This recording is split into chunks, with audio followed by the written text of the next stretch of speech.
সাবেক সংসদ সদস্য, সাবেক প্রতিমন্ত্রী ডাক্তার আনামুর রহমান।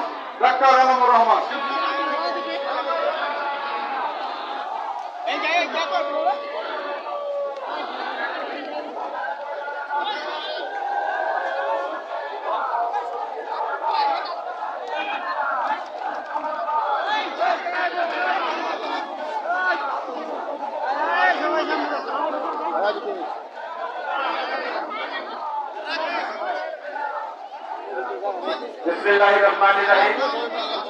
বাংলাদেশ আওয়ামী লীগের ৭৫তম প্রতিষ্ঠা বার্ষিকী উপলক্ষে আজকের এই আলোচনা সভার সম্মানিত সভাপতি যারা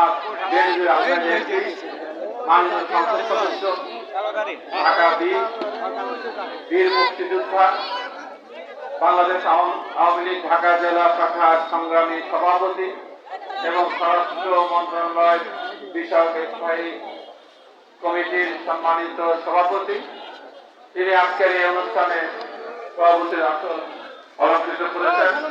উপস্থিত আছেন অ্যাডভোকেট কামরুল ইসলাম এমপি, মাননীয় সংসদ সদস্য, বারবার নির্বাচিত ঢাকা ২ আসন থেকে সংসদ সদস্য, সফল খাদ্যমন্ত্রী, সফল সাবেক আইনমন্ত্রী, বাংলাদেশ আওয়ামী লীগের প্রেসিডিয়াম সদস্য, বীর মুক্তিযোদ্ধা।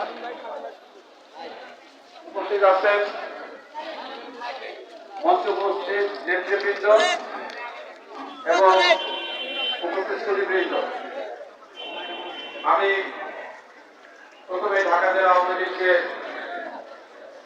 অভিনন্দন জানাই, বিশাল আয়োজন করেছেন। সেই সাথে সাভার উপজেলা আওয়ামী লীগের সাধারণ সম্পাদক যারা মঞ্জুর আলম রাজীবকে আন্তরিক ধন্যবাদ জানাই, তিনি দ্বিতীয়বারের মতো সাভার উপজেলা পরিষদের চেয়ারম্যান নির্বাচিত হয়েছেন এবং গত কয়েকদিন আগে দায়িত্ব গ্রহণ করেছেন।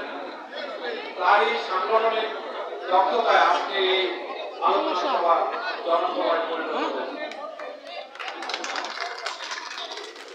ধন্যবাদ ও কৃতজ্ঞতা জানাই ফজলুজ্জামান তরুণকে, সাধারণ সম্পাদক ঢাকা জেলা আওয়ামী লীগ, সাবেক অত্যন্ত পরিশ্রম করে তিনি আজকের অনুষ্ঠানে সফল করেছেন।